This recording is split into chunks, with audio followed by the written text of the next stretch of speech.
7 మండలాలకు సంబంధించి ఏదైతే ప్రాంతాన్ని ఆంధ్రప్రదేశ్ రాష్ట్రంలో కలుపుతున్నారో దీనికి సంబంధించి గతంలో ఫిబ్రవరిలో తెలంగాణ బిల్లు వచ్చిన సందర్భంగా రాజ్యసభలో పూర్తి స్థాయిలో చర్చ జరిగింది అధ్యక్ష. ఆనాడు పెద్దలు ముఖ్యమంత్రి గారు లోక్సభలో సభ్యులు లోక్సభలో బిల్లు వచ్చినప్పుడు దాని మీద చర్చ జరగలేదు. రాజ్యసభకి వెళ్ళిన తర్వాత అక్కడ విస్తృత స్థాయిలో చర్చ జరిగింది అధ్యక్ష.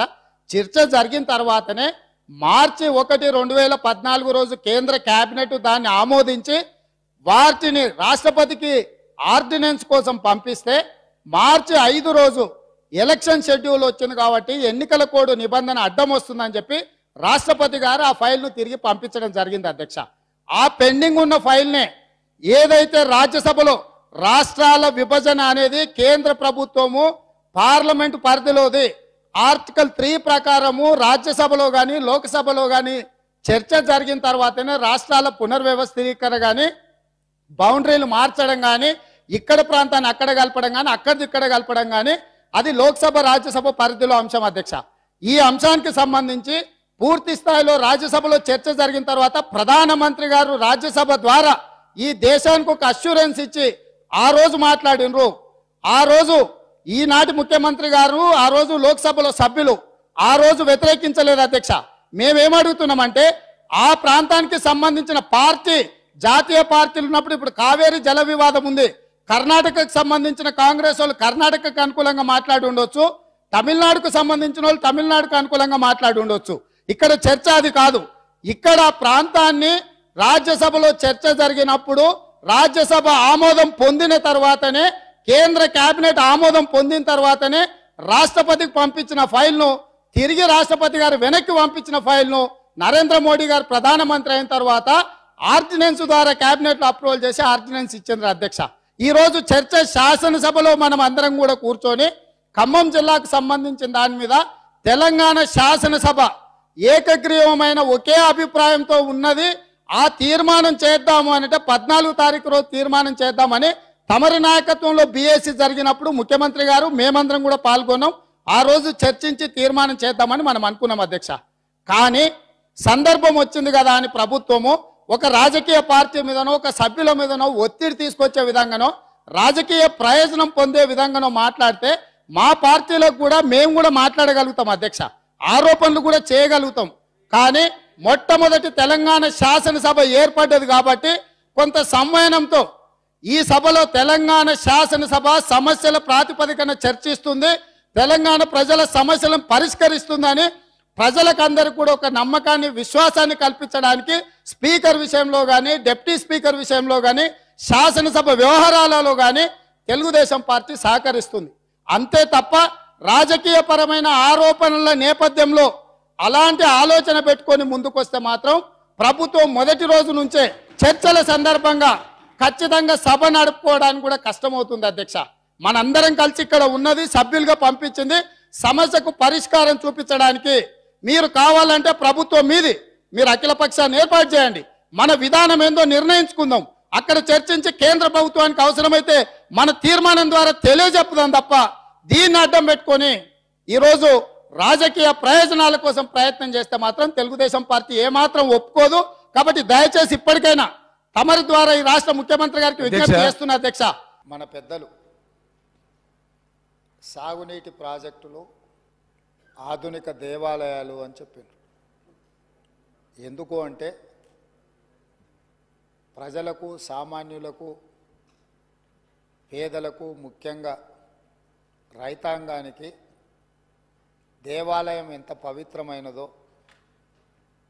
మనం ఏదైనా ఆపదలో ఉంటే దేవుడిని కోరుకుంటే ఆపద నుంచి గట్టెక్కిస్తాడనే ఉద్దేశంతో కష్టాలలో కన్నీళ్లలో ఆకలితో ఆత్మహత్యలతో అల్లాడుతున్న రైతాంగం కోసం సాగునీటి ప్రాజెక్టులు నిర్మించి ఎడారుగా బీటలు వారిన పొలాలను పచ్చని పైరులతో పండించాలన్న ఉద్దేశంతో సాగునీటి ప్రాజెక్టులు ఆధునిక దేవాలయాలు అని పెద్దలు చెప్పారు.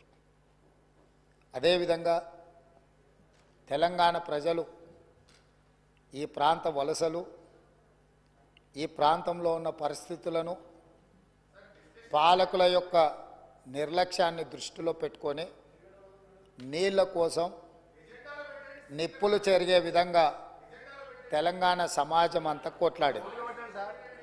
స్పీకర్ సార్, వారు గతంలో లెజిస్లేటివ్ అఫేర్స్ మినిస్టర్గా పనిచేసినారు. ఏదైనా ప్రత్యేక అంశం ఉన్నప్పుడు స్పీకర్ గారు ఎజెండాలో లేకపోయినా స్పీకర్ గారికి సర్వ అధికారాలు ఉంటాయి.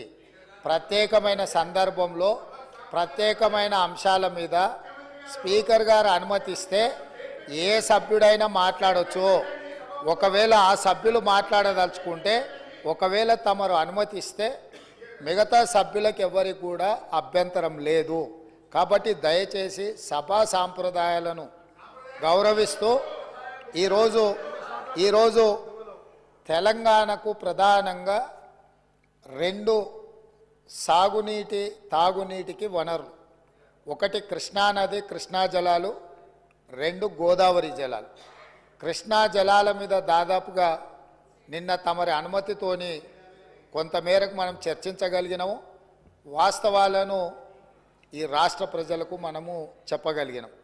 ఇక రెండవది గోదావరి జలాలు.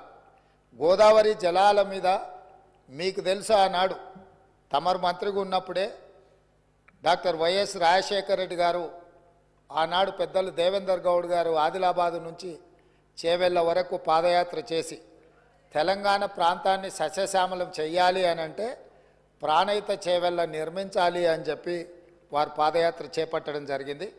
ఆనాటి ప్రభుత్వం ఈ ప్రాంత ప్రజల యొక్క ఆలోచనను దృష్టిలో పెట్టుకొని ప్రాణహిత చేవెళ్ళ ప్రాజెక్టును ఆ రోజు ప్రారంభించడం జరిగింది. ఆ రోజు దాదాపుగా మొదట 12 లక్షల ఎకరాలు అనుకొని తర్వాత 14 లక్షల పైచిలకు ఎకరాలతోని 38,500 కోట్ల రూపాయలతో 2008లో టెండర్ పిలవడం జరిగింది. పనులు ప్రారంభమైనాయి.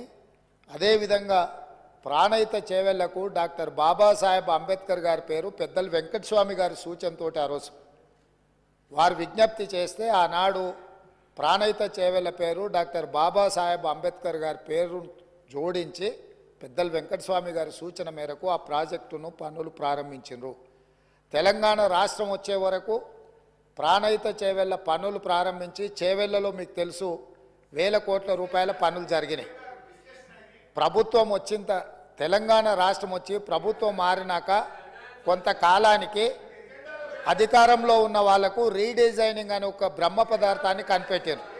ఆ బ్రహ్మ పదార్థంతోనే తుమ్మిడిహెట్టి దగ్గర నిర్మించాల్సిన ప్రాజెక్టును వివిధ మార్పులకు చేర్పులకు దారితీసి చివరికి మేడిగడ్డ, అన్నారము, సుందిల్ల ఇక్కడ బ్యారేజీలు కట్టి మేడిగడ్డ నుంచి లిఫ్ట్ చేసి అన్నారంలో పోస్తాం, అన్నారంలో నుంచి లిఫ్ట్ చేసి సుందిల్లలో పోస్తాం, సుందిల్లలో నుంచి నీళ్లు లిఫ్ట్ చేసి మిడ్మానేర్లో పోస్తాం, అక్కడి నుంచి మిగతా ప్రాంతాలకు నీటిని తరలిస్తామని చెప్పి ప్రాజెక్టు రీడిజైనింగ్ అని ఒక బ్రహ్మ పదార్థాన్ని కనిపెట్టి 38,500 కోట్ల రూపాయల అంచనాతో ప్రారంభమైన ఈ పనులను 1,47,000 కోట్ల రూపాయలకు పెంచింది అధ్యక్ష.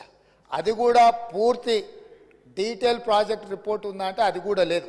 ఇప్పటికీ 1,47,000 కోట్ల రూపాయలకు చేరింది. అది ఇంకా భవిష్యత్తులో పూర్తి చేయాలంటే 2.5 లక్షల కోట్లు అయిద్దా ఎంత అవుతా ఇంతవరకు అంచనాలు వేయడానికి కూడా సాహసం చేసే పరిస్థితి లేదు. సరే, అంచనాలు ఎట్లా పెంచిండ్రు, ప్రాజెక్టు రీడిజైనింగ్ ఎట్లా చేసిండ్రు, సాంకేతికపరమైన అంశాలేంది, సాంకేతిక నిపుణులు ఇచ్చిన ప్రాజెక్టు డిజైన్ ఏంది, దాని తర్వాత జరిగిన నిర్మాణం ఏంది, నిర్మాణం తర్వాత జరిగిన నిర్వహణ ఏంది, ఇవన్నీ ఒక్కెత్తైతే ఈరోజు మేడిగడ్డ బ్యారేజ్ అనేది కుంగిపోయింది అధ్యక్ష. కుంగిపోయినప్పుడు గతంలో ఉన్న ప్రభుత్వం ఏం చెప్పింది, బ్యారేజ్ కింద ఇసుక కదిలింది, ఇసుక కదిలితే ప్రాజెక్టు కుంగింది అని చెప్పిండ్రు అధ్యక్ష. నేను తమరి ద్వారా అడుగుతున్న అధ్యక్ష, ఇసుకలో పీకమేడలు కట్టిండ్రు అధ్యక్ష. ఇసుక కదిలేటట్ల ప్రాజెక్టు బ్యారేజు కట్టి 1,000 కోట్ల రూపాయలు ఖర్చు పెట్టి ఈరోజు అది కుంగిపోయితే చుట్టూత పోలీసు పహారాలు, వాఘా బార్డర్లో కూడా అంత పోలీసు పహారాలు లేవు. అంటే భారత్ పాకిస్తాన్ సరిహద్దులో వాఘా బార్డర్ ఉంటుంది.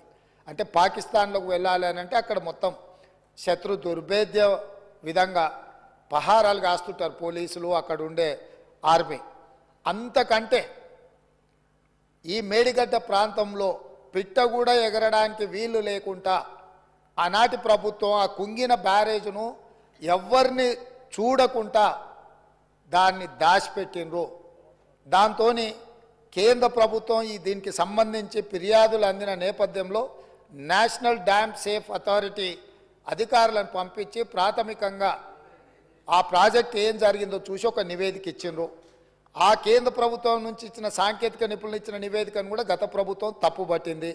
ఆ తర్వాత కాంగ్రెస్ అధికారంలోకి వచ్చిన తర్వాత అక్కడ జరుగుతున్న పరిణామాల నేపథ్యంలో కొంతమంది అధికారులు ఆఫీసుల నుంచి ఫైల్స్ మాయం చేసిందని టీవీలలో పేపర్లలో పెద్ద ఎత్తున వచ్చింది. తక్షణమే ప్రభుత్వం తేరుకొని విజిలెన్స్ అండ్ ఎన్ఫోర్స్మెంట్ అధికారులను మీరు ఆ ఫైళ్ళు మాయమైన ఏమి మాయమైనాయి, ఎవరు మాయం చేసిండ్రు, అదేవిధంగా మేడిగడ్డ అన్నారం ప్రాజెక్టులలో జరిగిన అవకతవకల మీద మీరు ఒక నివేదిక తయారు చేయండి అని చెప్పి ప్రభుత్వం ఆదేశాలు ఇవ్వడం జరిగింది.